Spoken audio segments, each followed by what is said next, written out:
Hey, welcome everybody. Thank you very much for joining us for this special John Howard Society Week event. We're going to spend today and the next 3 days after that looking at the bail situation. As you know, there's a bill before the House to make some changes to the bail system. And we think there may be some questions and observations that are really worth pursuing in the context of Canada's bail and remand system and changes that perhaps could be made to it. Today, I'm very pleased to be joined by Nicole Myers from Queen's University and Tony Doob from the University of Toronto. Nicole has been studying bail and bail statistics and data for quite some time. And Tony has been a voice of wisdom for years on how to use data and information in policy and law development processes. So we're going to take a look today at what the evidence is and what we know about the problems in the bail system to sort of get a sense of how the problems needing to be remedied should be identified. So really pleased we may have some time for questions at the end, but I would hope that people could put those in the chat. There's a lot of people out there in the tuning in, so it might be a bit challenging to try and identify who would like to speak, but I'll leave that to Rhea Higginson. She also asked me to indicate that we're going to record this so that we can post it on our YouTube channel afterwards. So Nicole, could you start us off by giving us a session or some information about what we know about the current bail system?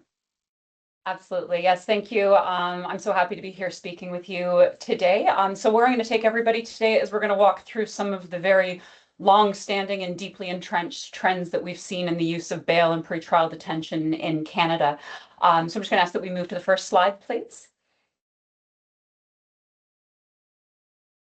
All right. Now, despite what many of you may have heard if you've been listening to the words coming out of some of our politicians' mouth, if you've been paying attention to some of the representations in the media, you would absolutely be forgiven for thinking that we have an incredibly lenient bail system. And what I want to sort of put at the front of your mind today is that that is beyond misleading in terms of its characterization of the bail process that we have in this country, that we do not have a lenient system. Indeed, we have an incredibly difficult and hard to navigate, and it's sometimes very punitive bail system. So one of the things that we want to make sure that we're mindful of is that despite all of this rhetoric that's flying around, bail is not benevolence. It is not a kindness or a generosity shown to people who've been accused of an offense. Rather, this is a foundational constitutional right, that we have the right to be presumed innocent until proven guilty, that you have a right to release on reasonable bail. However, if we then start to look at some of the trends or some of the data points that we have, you would be forgiven for thinking that perhaps some of these fundamental principles are not actually playing out in practice. So I just want to walk you through a couple of these to give you a bit of a snapshot. So looking at the data from 2024, approximately 40% of people in Ontario who were charged by the police were held by the police for a bail hearing. So the police didn't exercise their discretion to release from the scene or from the station and held on to that individual for the court to make the decision as to whether or not they should be released. Now, when we then look at who is in remand or the numbers in remand across the country, just over 19,000 people are in remand or pretrial detention on any given day in the past year. Now, the rate with which we use remand has more than quadrupled, or I should say more than, has nearly quadrupled in the last 40 years. So here we're not just talking about a growth in the raw number of individuals who are being held inside, we're talking about a growth in the rate, which has been corrected for any growth in the population. Now, if we then look at our provincial institutions, and they house two different populations, we have those who have been convicted and sentenced to serve a sentence of 2 years less a day, and we have those who have been held in pretrial detention awaiting the determination of their bail or awaiting the conclusion of their trial or for them to plead guilty. Now, when we look across Canada, 76% of the individuals in our provincial institutions are in pretrial detention, and Ontario holds the award for holding the highest proportions in the country, where the most recent data indicates 85.7% of the people in Ontario's provincial jails are legally innocent and being held in pretrial detention. If we look at this another way, and I will absolutely thank Tony, who will be speaking next, for pointing me in this direction, is to acknowledge how many people are moving into our institutions. So those who are being admitted, coming through the front door. And it looks like that we have about 118,000 people who are being punished by being placed into remand, and only about 45,000 individuals who are then being placed into jail or into prison, so both provincial or federal custody, as part of their sentence. And so what we should take from this is that we are... Le 28 février, je m'excuse, votre lecture est vraiment pas la bonne. Le Canada appuie les mesures prises par les... All right, pardon that interruption.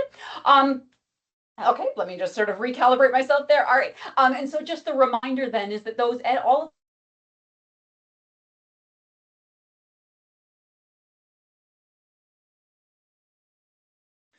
Nicole, you're muted, sorry. Okay, I didn't touch anything. All right, let me try that again. So this is the reminder then that the folks that are being held in pretrial detention are legally innocent. These individuals have not been convicted of any offense. And as we're going to see when we work through some of the data I have for you today, many of these folks will never actually be convicted of any of the offenses which it is alleged that they have performed. The other point that I want to sort of be mindful of is the idea that the starting place is a presumption of release, and that this release is presumed to be unconditional in most circumstances for most folks. Next slide, please. Now, one of the first places that we want to consider looking at is that when we talk about issues with bail and pretrial detention, it's easy to sort of say, well, maybe this is because crime has been going up or crime has been getting more serious. And however, when we situate our crime trends over a long-term horizon, we see that this doesn't actually bear out. So here we have our police reported crime rate, and of course, this only captures crimes that are brought to the attention of police. And if we look at this from 1962 up to the most recent data in 2024, we can see that crime peaked in the early 1990s and had been declining relatively consistently ever since. Now, I do want to draw your attention to the slot, to the sort of the marker at the end of the slide. I'm now looking at somebody's calendar, just so that you are aware, that there have been some increases in our crime rates in more recent years. And sure, we want to pay attention to these and understand what's happening. But what I want you to take is sort of look at this line and take your eyes sort of across the curve here. And what you will notice is that even with some indications that crime may be increasing in recent years, we still sit at historic lows, coming in around the kinds of trends that we saw in the 1970s in terms of our crime rate. Next slide, please.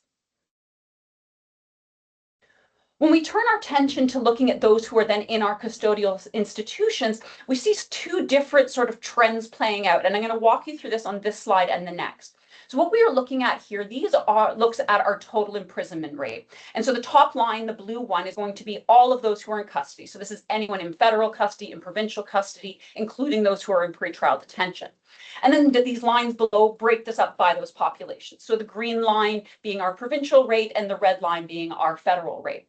And what you can see here, again, looking back to 1978, 79 until the current time, is that while there have been some minor fluctuations in our use of incarceration, things have remained relatively consistent over time. However, if this is where you stopped, you would be missing a key part of the story. Next slide, please.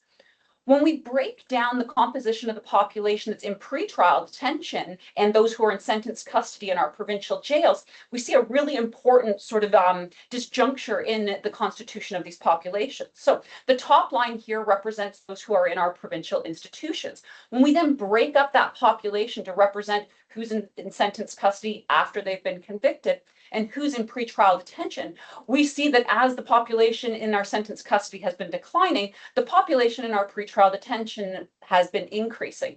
So much so that in the year 2004, 2005, for the very first time in Canadian history, we could say that we incarcerated more legally innocent people in our provincial institutions than we had people in there who had been convicted of an offense.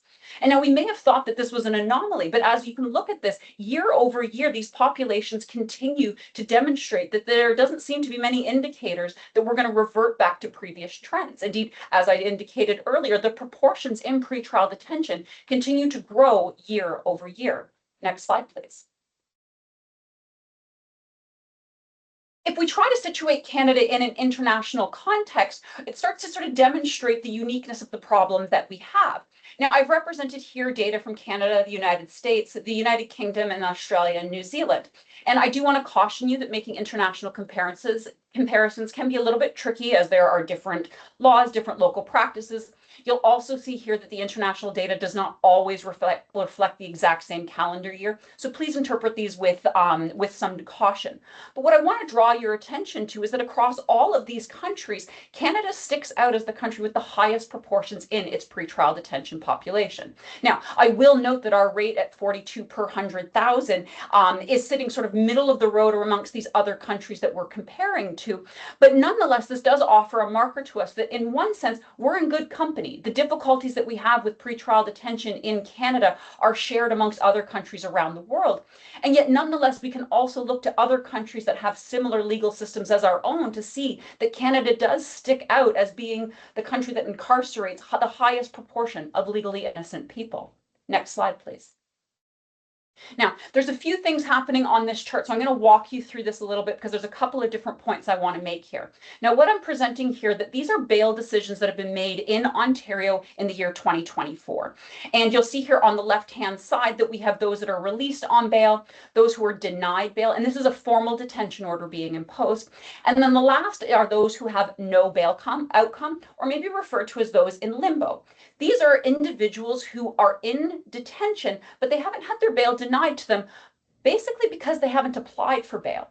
But because they haven't applied, they nonetheless remain in detention. And for this particular group of folks, they remain in detention until their charges are resolved, whether that be by way of a plea, by way of trial, or all of their charges being withdrawn. But this particular group, they are not formally denied bail, but nonetheless, they are in detention. And this is important because if we then move to the next column where we see the percentage of bail decisions, we can see that almost half of the time when individuals apply for bail, they're going to be released. And a very small proportion are ultimately denied bail, at about 4% of releases where individuals are denied. And I do want to point out that of those who are denied bail, 62% of them are being denied bail where the allegations are for a non-violent offense. But when we come down to this bottom column, this group of folks that are in limbo, we're looking at 46% of individuals in 2024 had no bail decision made. These folks remained in detention nonetheless. If we then start looking at the average number of days that individuals spend in the bail system, how many appearances they make, how many days till case disposition, while there's certainly some variability across these different decisions that are made, what I want to point out to you is how long people are in the system. That even for folks who are released on bail, they're going to make on average 6 appearances in bail court before that happens. Or sorry, pardon me, they're going to spend 6 days in bail court, meaning 6 days in pretrial detention, making an average of 2.5 appearances. But nonetheless, and once they have been released, these individuals are then on bail in the community for an average of 236 days. This is a really long amount of time to be subject to supervision and conditions in the community. And then ultimately, those who are released on bail, 55% of them are having all of the charges that they were initially charged with are ultimately withdrawn, meaning they are not been found guilty. They're not ultimately convicted. Rather, they are simply free to go. Nonetheless, we can see that they're going to have made some number of court appearances over some period of time before that happens. When we look then down at those who have been denied bail, we see interesting things where we see far more appearances happening in the bail process before this decision is being made. It's been in greater periods of time. We may not be surprised that these matters are resolved more quickly, as priorities generally put on those who have been denied bail. But I point out here that 33% of those who have been denied bail ultimately have their case resolved by all of the charges being withdrawn. When we then come down to those who are in limbo, these folks, they're not technically detained, but in some ways they're de facto detained. They are remaining in detention until their charges are resolved. And what we see here then is not only is this a very substantial proportion of individuals going through our bail system, but what this then offers us is sort of some insights into this particular group of people that aren't often thought of as being detained. And yet when we look at these folks, we see that they are making a lot of appearances over a lengthy period of time. And of this particular group, we're seeing 43%, and with all of their charges being withdrawn. And so I want this to stay at the forefront of our mind, is that regardless of the bail decisions that's made, a fairly substantial proportion of people are never convicted of not some of the offenses. This is any of the offenses with which they have been charged. And when we then think of those who have had their liberty denied to them and they've remained in detention, in my view, we should be deeply concerned about the prevalence or sort of how common or how frequently we're seeing this being the end result to those charges. Next slide, please. So there are a great deal of consequences that flow from the bail decision, whether someone is being detained formally or remaining in that limbo kind of space, or if they're ultimately released. And first, I just want to quickly review some of the consequences of staying in detention. Generally speaking, we understand jails to be pretty terrible places. They are well known for deplorable conditions, human rights violations, uncertainty, tension, and violence.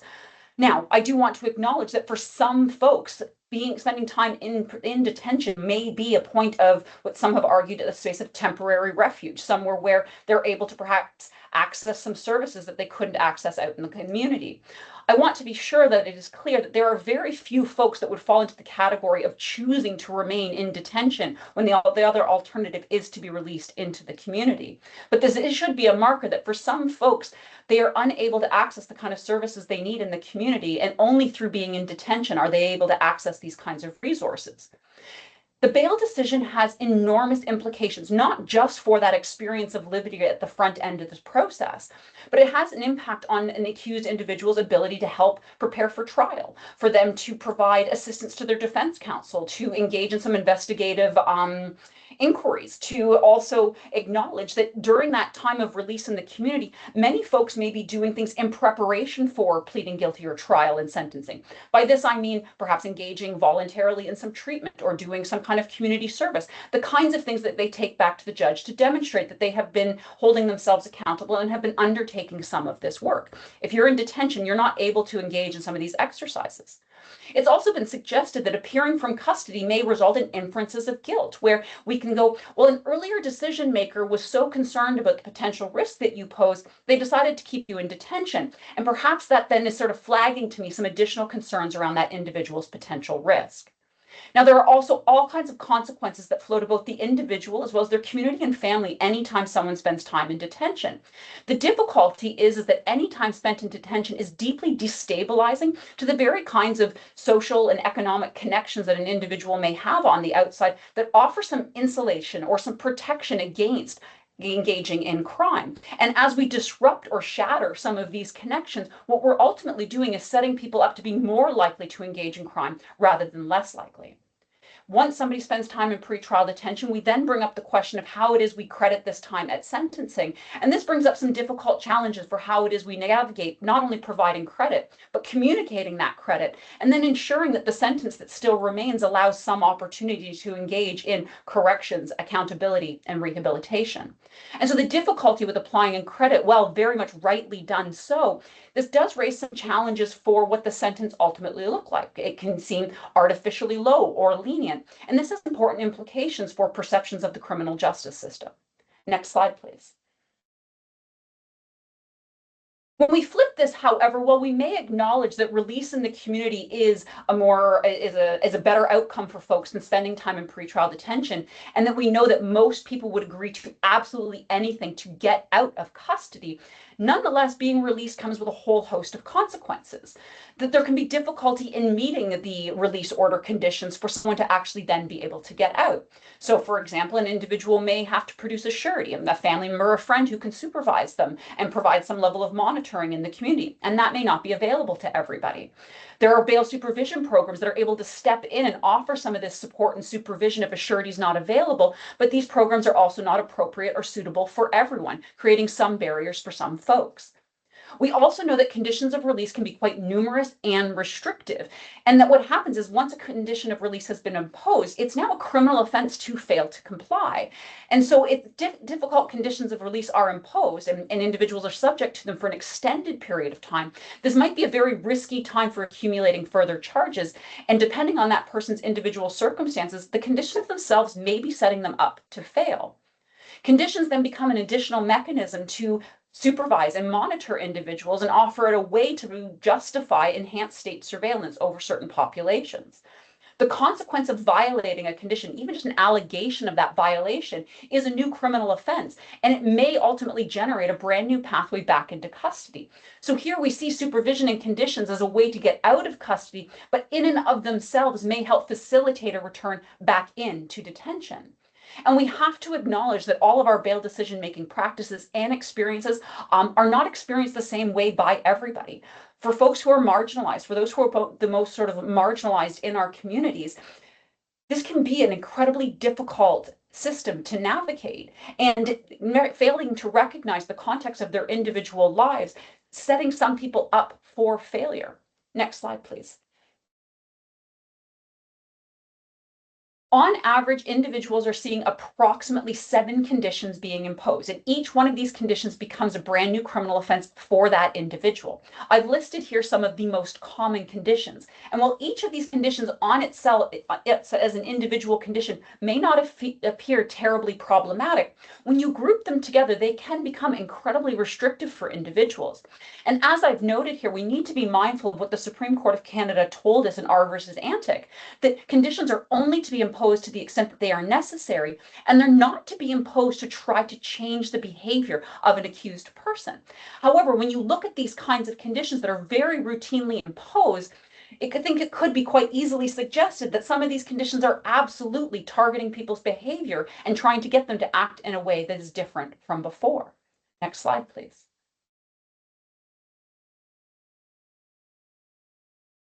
And looking here at this slide, what I'm trying to demonstrate are 2 different things. What I have here are our rates of failing to appear in court, our rates of failing to comply with an order, so generally a bail condition, and our total crime rate. Now, our total crime rate being sort of a much higher rate than we see for these these smaller offenses is listed over on the right, and the rate per 100,000 for failing to appear and failing to comply is here on the left. And what I really want you to do is sort of follow the trend line, where what you can see is that over time, our crime rate has been generally declining, despite some more recent increases. That failing to appear has remained relatively consistent over time, again, with some markers of some difference during the pandemic. But what we see is a fairly steady and consistent increase in charges of failing to comply, letting us know that these conditions of release are creating some of the very crimes that we may be trying to ultimately prevent. Next slide, please. Now, going back to the point that I raised before when we looked at bail decisions in Ontario, and we're just going to expand this out to Canada, looking at both individual charges and cases being that this captures the collection of charges that an individual might be facing at one time. And so I've broken this up both by charges and by individual cases. And what I want this to sort of demonstrate to you is that as far as individual charges go, we're convicting only about 26% of those individual charges. And the other side of this being that over 70% of these individual charges are ultimately withdrawn. Now, this may not be sort of necessarily a cause for concern, that we accept that charges may be withdrawn, that this may be the result of some overcharging practices. This could also be the result of plea negotiations, that it's fairly common for some charges to be withdrawn. But when we come over to the side of cases, we can see here then that while we see an improvement or an increase in the proportion that are found guilty at about 43%, what I really want to draw your attention to is this almost 55% of cases that end with all of the charges being withdrawn. What this tells us then is that more than half of the time, individuals are convicted of nothing. Any of the charges that brought them back before the court, they're never convicted of any of those charges. But on average, it's taking us about 188 days to resolve charges, indicating that that individual has been before the court, making appearances, spending time, whether in detention or out in the community, subject to conditions, at risk of accumulating further charges. And in the end, this may be their only experience of punishment. And so what we're doing is engaging in a front-end punishing exercise over individuals who are never found guilty, which means we're engaging in punishment fairly routinely over innocent people. Last slide, please. So we might then be left with these questions of what are we really doing here? The conversations around bail and bail reform center on public safety and real and genuine concerns about these perceptions of increases in crime, or more examples of these serious cases where it's alleged that an individual was released on bail and went on to commit another serious offense. But we need to still be asking the questions of what are we actually trying to prevent, And public safety for who exactly? Failing to then recognize that our system itself may be very well implicated in creating the circumstances that make it more likely that an individual is going to engage in crime. And so what we are then doing is engaging in this punishing exercise without the pesky burden of conviction. We don't actually have to convict anybody before we're engaging in a fairly restrictive and rigorous social control or punishing exercise. The difficulty, of course, then being that this is differentially experienced. So it is the folks in our communities that are the most marginalized, who've had experienced the most difficult life circumstances, who are then subject to the most restrictive, surveilling elements of our system. And what then seems to be happening on our bail system is a legal contradiction, where on the one hand, we recognize we have fundamental constitutional rights that apply at bail, and yet a variety of mechanisms that seem to indicate that we're not very good at upholding those particular rights at the bail stage. It may then very well be that what's happening as these sort of conversations continue in the political and media realm is that we're setting the scene to make people feel scared. The kinds of sentiment or feelings that allow or sort of open up space for more tough on crime policies. And it makes me wonder or concerned if what we're seeing here at bail is really just one of those first indicators of where it is we might see criminal justice policy going in the future. So in the end, what we're ultimately then seeing in bail is that bail process has become both the trial and the punishment, whereby during the bail process, we are marking individuals, we are controlling individuals, we are sanctioning and monitoring individuals. And for many of those folks, we never actually find them guilty of any offense. So really what we are doing is engaging in a punishing exercise over innocent people in this country. Thank you. Thank you very much, Nicole. I don't think anybody can look at that set of numbers and the implications of that and not think that there are some serious problems with our pretrial detention and release system. And yet we do have a bill on the table that by all accounts is going to make it worse in terms of making it easier for some people to be detained. As though it's not easy enough to do it now. Maybe I could turn the floor over to Tony and he can tell us a little bit about concerns about what you do with this type of evidence in a policy development, law reform type process. Tony, thanks.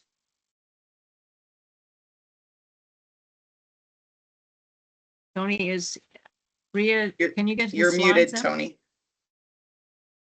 Now, can you hear me? And can you see the slides? No to the slides, but yes to hearing you. Okay, let's see if I can get the slides on.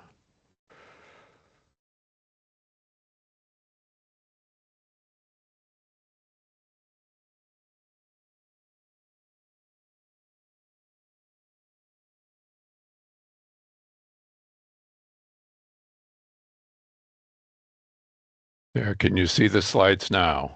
Yes. Okay. Thank you very much. What I'd like to do is to start with a story, which if you're seeing the same slide I'm seeing, you see a thing that says the parable of train derailments. If that's correct, if you are, is there people saying that? Fine. Let me tell you the story. The story is in the 1970s. I was doing some work for the government of Canada, and one of the people I was working with was a consultant who worked for various departments in Canada, and he had worked fairly recently with the Department of Justice. With Transport Canada. And he was brought in to deal with a very serious problem, which was train derailments. And the minister was there, and the minister had called this meeting, and he sat down and he said, all right, what we have is an unacceptable number of train derailments. And my friend, who is a bit of a smartass, said, well, Minister, you know, I understand that, but what would an acceptable number of train derailments be? And the minister's answer was none. And my friend immediately smiled, and he said, well, Minister, I was hoping you'd say that because that's the only target that I know we can meet, and we can meet it very easily. And the minister looked at him like he was crazy and said, well, what do you mean? And my friend answered, Minister, all we have to do is to stop running trains. And of course, what he was talking about is the inevitability of there being train derailments if you're running trains in a country like Canada. And I looked up the 2024 data, which you see there, that there were 48 main track derailments in 2024 and 351 other derailments. So is none plausible. But in bail, we act as if the committing of an offense by somebody who's out on bail is something that we can avoid 100%. So the question is, how many train derailments, how many offenses by people on bail can we actually accept? And the answer of none is really either a very simple one or a completely impossible one. It's a very simple one if you detain everybody. If you say a person, we do not have pretrial release, people are held as soon as they're charged, and that's the end of the story. The problem is we're not terribly good at predicting. And just to give you an example, if I can move the slide, we have two forms of errors that we can make in bail. One is the obvious one, which is we release somebody into the community, and the person, sorry, I'm hearing myself. Yeah. Can everyone make sure their mic is muted, please? We release somebody into the community and they commit an offense. And so we've predicted that they're not going to commit an offense, but they in fact do. Those are the ones that make the newspaper. Those are the ones that everybody's talking about. Nobody talks about the other kind of error, which is we detain somebody who wouldn't commit an offense no matter what we did with them. And those are very important people because that's a substantial number of people, almost certainly, who we've actually detained in custody. Now, the problem is that the political rallying cry is jail, not bail. And the idea, again, is like the derailments, that we're going to have no false negatives. So it's really an implausible kind of thing. I would have thought nobody would have actually said that and would have advocated that until this past September, when the Ontario Attorney General and Ontario Solicitor General issued a letter which they had sent to the federal justice minister and public safety minister, where they recommended that the government remove bail availability for certain offenders charged with murder and so on. I put offenders in red in that one because it thoroughly offends me that the people who are awaiting trial are referred to by the Attorney General of Ontario and the Solicitor General of Ontario as offenders. The whole point of bail is that they're not offenders at that point, but nevertheless, Ontario calls them offenders. But there is inevitably the sort of belief in perfect decisions that we can, and I think that this is part of the problem, that when we release somebody and they do commit an offense, because there's always going to be somebody who does, you can always find afterwards, when there's an inquiry or you ask somebody about it, a reason that would have justified detention. People are multidimensional. And you will find some dimension that says, oh, this person, was whatever. And that will justify detention. The problem with incapacitation, as one of my colleagues once pointed out, is that incapacitation in bail or sentencing has no moving parts. You put the person in prison and that's it. That's the end of the story. Nothing else has to happen. The problem is that if you release a person, they do run the risk of committing an offense. And that that is something that we can't avoid completely. All of the people who were detained who wouldn't have committed an offense, we're not really terribly concerned with, because the system seems to say, well, they are charged with an offense, so they're really getting what they deserve. So the kinds of figures that you saw that Nicole has just posted for you, the assumption is, well, if it's an increasing population of people on bail, or sorry, being detained, that these people are really getting what they actually deserve. So the question have been trying to figure out in the last couple of years is, why are we talking about bail, and why have we sort of moved from sentencing? And I think bail is actually easier to make bad policy with than sentencing is, even though sentencing seems to be quite easy for our governments to make I'm trying to find the right adjective, but to make incorrect kinds of policy recommendations. Sentencing, there may be arguments about proportionality, there may be arguments about facts about what's happening, but the assumption is we sort of know what's going on. In bail, I think that the assumption of many people who are talking about bail and who are thinking about bail is that the person is already guilty, that if they've been charged, they're guilty, and so who cares? So in a sense, it's a very different kind of problem. And the problem is that what we're focusing on in all of our concerns is what I sometimes, in my kind of quantitative way, talk about it as numerator data. We're talking about the people who do something. We're not talking about the total population of people who may have had an opportunity to do things.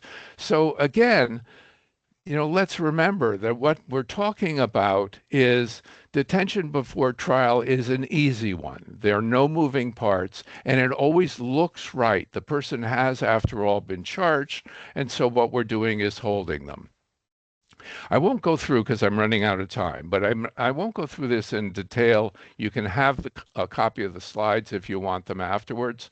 But if you look at what happens when people are talking about these people who were repeatedly released on bail, and look at what's plausible about their history, what you see is that the person who's been charged and released a number of times, and that experience drives the police and others kind of crazy, is that they're really the end of a whole process. And in this example, you start off with 4,000 people, let's say, and they're charged with an offense and they're detained for a bail hearing. Some of them are released, some of them aren't.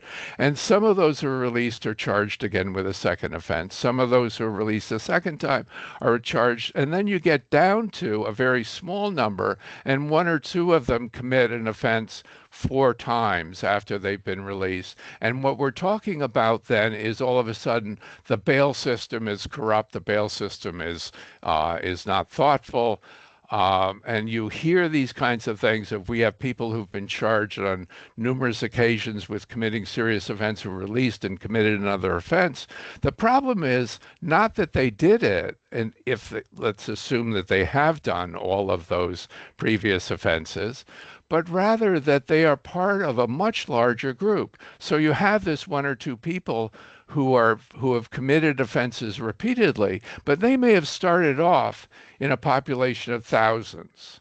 And we're not thinking about the thousands, we're thinking about the 1 or 2 people. So where do you draw the line? At 4,000, 440, or at 1? All of these things are problems that we really have to address. So why are we focusing on bail today? I think we have to go back a little bit and think about the structure of our bail system started about 50 years ago. Since then, in fact, it's starting in the 1970s themselves, there have been politically induced changes. The reverse onus is the most obvious one. But sentencing and corrections have been dealt with fairly seriously up until probably the late 1990s. If you think about that period of time, for example, in the 80s and early 90s, when we were thinking about corrections, we thought seriously about how to fix the correctional system. Years and years and hundreds of work hours were spent on the Corrections and Conditional Release Act. It may not be perfect, but we thought about it and we were thinking about it in terms of policy. In sentencing, we've tried to do that not as thoroughly as we did, I think, in corrections, but in the moment, you do have problems with sentencing, and it's a problem that the government is aware of, and I think they're kind of tired of changing sentencing in any kind of dramatic way and having the courts intervene. So mandatory minimum penalties the courts have been quite active in that area. The problem also with sentencing, unlike bail, is that people can actually see that minor offenders can't be held forever, so that they're looking at these kinds of concerns and worried about them. Sorry, I just moved my slide. And so there are various problems about sentencing. The thing about bail is it's easy. It's easy to be tough and it's easy to see. And as I said, you find things like the government of Ontario saying, well, let's make it really easy. Let's just detain everybody who fits certain kinds of categories. Well, the federal government isn't much better. And I decided a few months ago that I better go back and read Hansard to see what the government was saying about its new bail and sentencing thing. And I looked at what the minister said in his opening remarks in October of this past year about the bill. And he sort of made some reference to the fact that the last time that the Toronto Blue Jays were in the World Series was when he was a kid, and he had this quote, and I won't read it all, but he says, "My pals and I would ride bikes and play hockey in our community. Sadly, today, a lot of people do not enjoy that level of comfort, the peace and security we enjoyed. We see too often people installing cameras. We see people see their houses being broken into, their cars being stolen. We do not have to accept this reality, not in Canada, certainly." Now, I read that and I thought, well, he's talking about when he's 9 years old. I'm really glad that he has such a clear theory of crime from when he was 9 years old. But the other thing about it is this is in introducing at second reading his bail and sentencing law. What does this have to do with bail and sentencing? What does him playing ball hockey and having the peace and security that he had at a 9-year-old have to do with the bail and sentencing law? Cars being stolen, houses being broken into doesn't necessarily relate to those things. Does he really believe that crime is controlled by bail and sentencing? Well, let's see what he really believes, because I went and he made the mistake in this case about talking about two particular offenses. So I went and looked at those offenses. Remember, he's talking about when he was 9 years old, it was 1993. And this is what's happened to break and enter. This is what's happened to motor vehicle theft. So break and enter is down 79%. The motor vehicle theft is down 56%. The Minister of Justice of Canada is talking about crime using break and enter and theft as the examples as if they've been going up since he was 9 years old. That's bullshit. It's just simply not true according to the best data that we have on this matter. But it's easy for the minister to talk about it, and as far as I can tell, nobody in Parliament ever corrected him on that. But he's minister and I'm not. So the minister isn't the only one with this kind of unusual approach to crime data. The president of the Police Association of Ontario talked about how every day our members work tirelessly to ensure safety and security, and yet violent and repeat offenders are routinely released on bail and returned to the streets. And then evidence.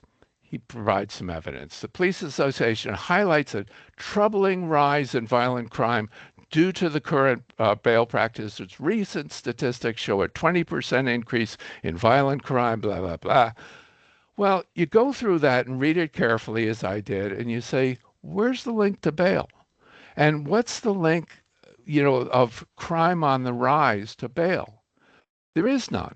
Their crime may be on the rise. You saw a little bit from Nicole that isn't necessarily true, but depending on what you choose as your sort of reference point. But when you talk about this in the context of bail, it's easy to forget that a 20% increase in the annual violent crime code violations in Ontario from 2019 to 2023 may have absolutely nothing to do with bail. So let's look at these things, and I will not spend any time on them, but you look at the homicide rates, and Nicole has already talked about the crime rates. What you do see is something which right now is obviously both disturbing, but also has to be put in context. And that is that there's this increase that we saw from the kind of mid 2010s up until a year or two ago in the homicide rate. If you look at crime generally, that you can use almost any measure. This one I just used because I hadn't used it recently, which is the crime severity index and the violent crime severity index. Again, you see the same sort of increase in recent years. Put that in context, and I think it's important to see that we're not talking about the same crime rates we were when the Minister of Justice, this person who's an expert in crime statistics, when he was 9 years old, was talking about. But you do see the thing which Nicole has already talked about, and I won't spend any time on this, but you do see the percentage of remand prisoners going up fairly consistently, starting in the 1980s or 90s, depending on what you want to make of those first 10 years.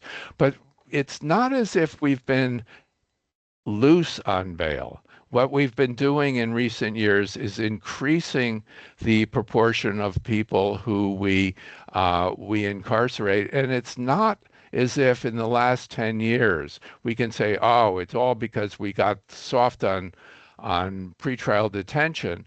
Look at what's happened in pretrial detention. You saw it with Nicole's data, and this is a slightly different presentation of the same thing.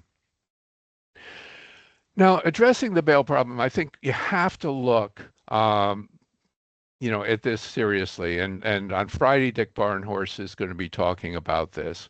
But I think that one of the things we may want to think about, and this is again relates directly to something which Nicole has already talked about, which is we have to look at the system a little bit more broadly. And one of the things that Nicole mentioned was this increase in the number of people who are charged with failure to appear and violations of conditions of release. And she related that to the fact that obviously we have this very large number of conditions of release. But I think that what we want to do is actually to look at this in a kind of consistent way. And what I found it sort of interesting, and this is only a hypothesis, it is not something which has been adequately looked at, which is that one of the things that's happened in recent times is that people are waiting longer to have their trial be completed. And I don't know whether that's as true for people who are out on bail with conditions and so on. But if you look at the percentage of cases resolved within 7 days, that's gone down in recent years. And the median days for those that are taking more than 7 days has gone up dramatically. So what that suggests to me is one of the first things we might want to look at is whether those of us who are interested in the criminal justice system or the criminal justice system generally, is actually creating this kind of problem. If you're on release for 245 days rather than 148 days, you have many more opportunities both not to show up and to violate some condition of release. And, that's something that the criminal justice system is creating for itself. It's creating it, Nicole has already pointed out, by setting up conditions, but it's also making it the fact that the people are living under those conditions for an increased period of time. I also think it's important in the context of what's going on to talk about what public safety really is.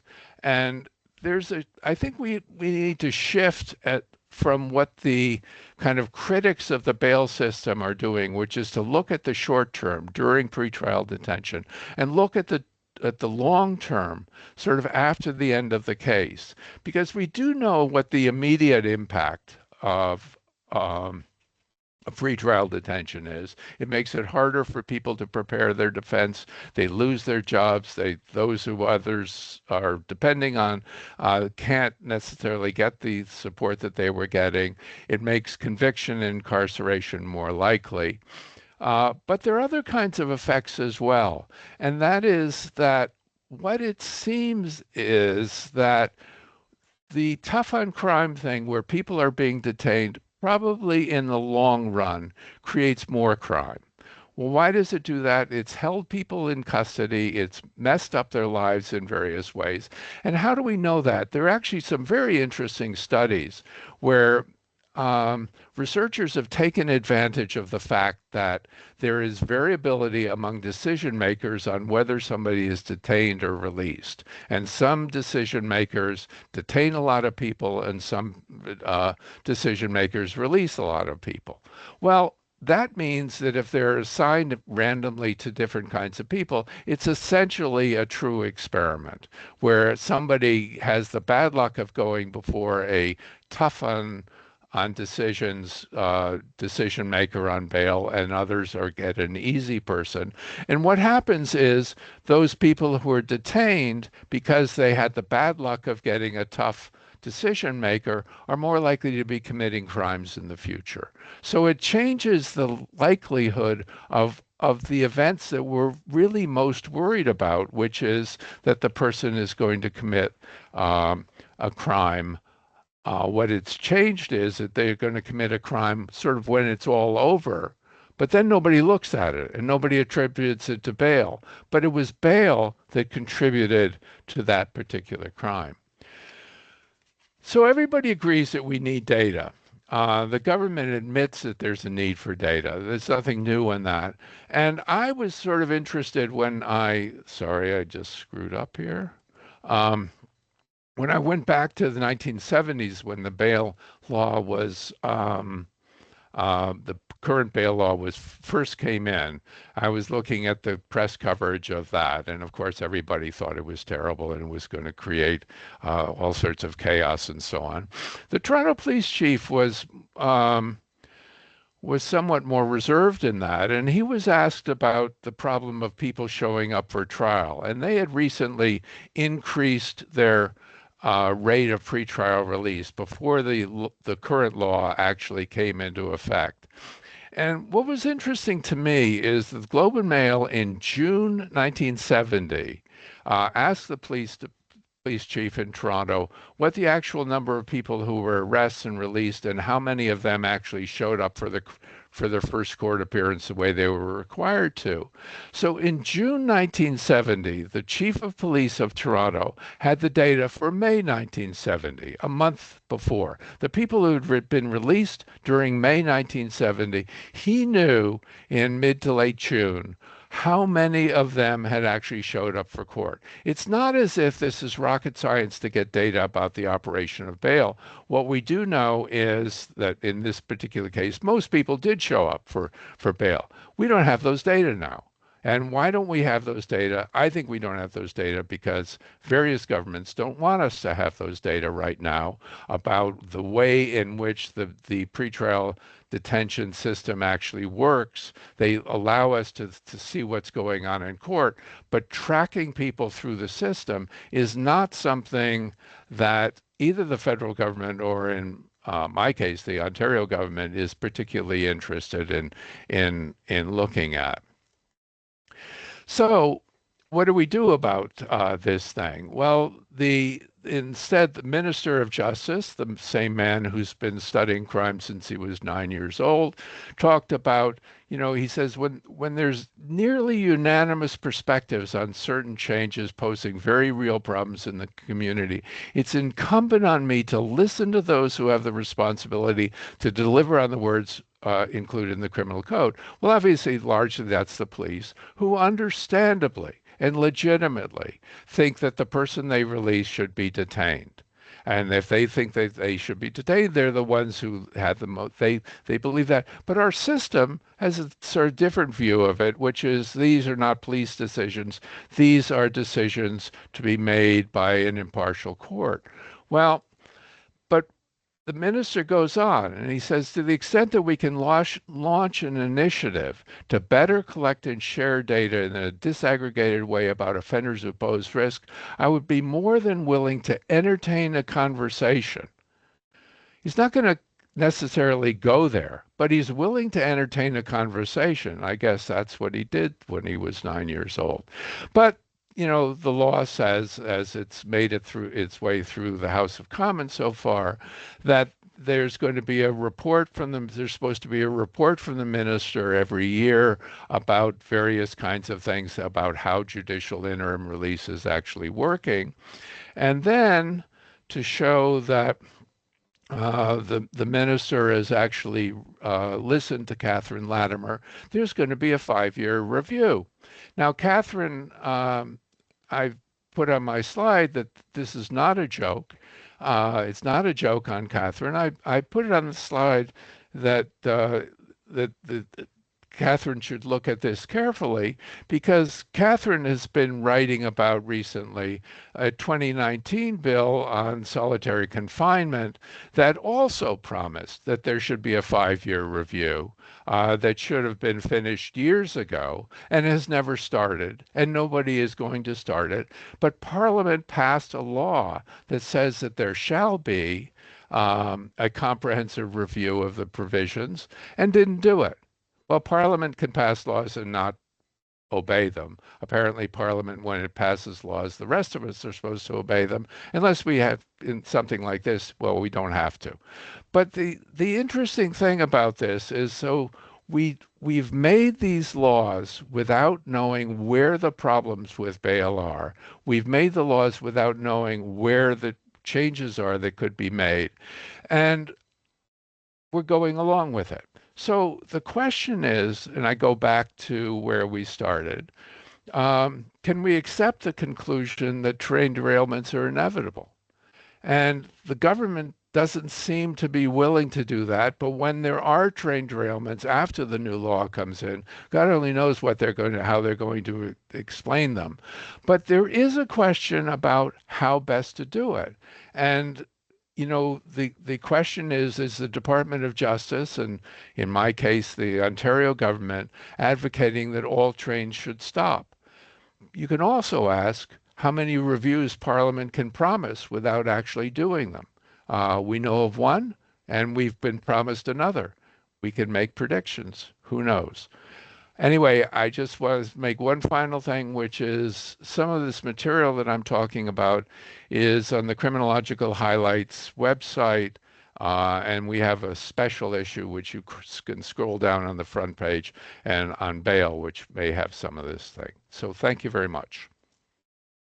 Thank you, Tony. I really appreciate that. And it would be nice if they did the parliamentary reviews that are required of them, because sometimes reviews are very important, particularly when you're proceeding without a strong evidentiary base for what it is you're trying to achieve. Do we have any time left at all? Hardly any. If people have questions, please don't hesitate to share them with us, and we will certainly look into providing some sort of answers to you. We encourage you to stay tuned. Tomorrow, we're going to learn more about the actual conditions of confinement and some program alternatives that could get more people into the community under supervision rather than in detention, which would be great. The next day, we're going to be talking about the parliamentary process for Bill C-14 and the substance of Bill C-14 with Mary Campbell and Shakir Rahim from the Canadian Civil Liberties Association. And as Tony mentioned, on Friday, Dick Barnhorst will be presenting a model for a more comprehensive overhaul of the pretrial detention and release provisions, which frankly, I think is where we need to go. I really want to thank Nicole and Tony for the presentations today. I think it's pretty darn clear that we've got a very significant problem in our pretrial detention and release systems in Canada, and we do need to take that very seriously. A lot of us do care about was it the false positive or the false negative? I can't remember which it was, but the poor guys who are ending up spending far too long in very bad conditions only to have the charges against them dropped. None of that is desirable or consistent with fundamental principles of justice. So thank you very, very much. And thank you all for joining us. And we hope to see you again later in the week. Take care. Thank you. Bye now.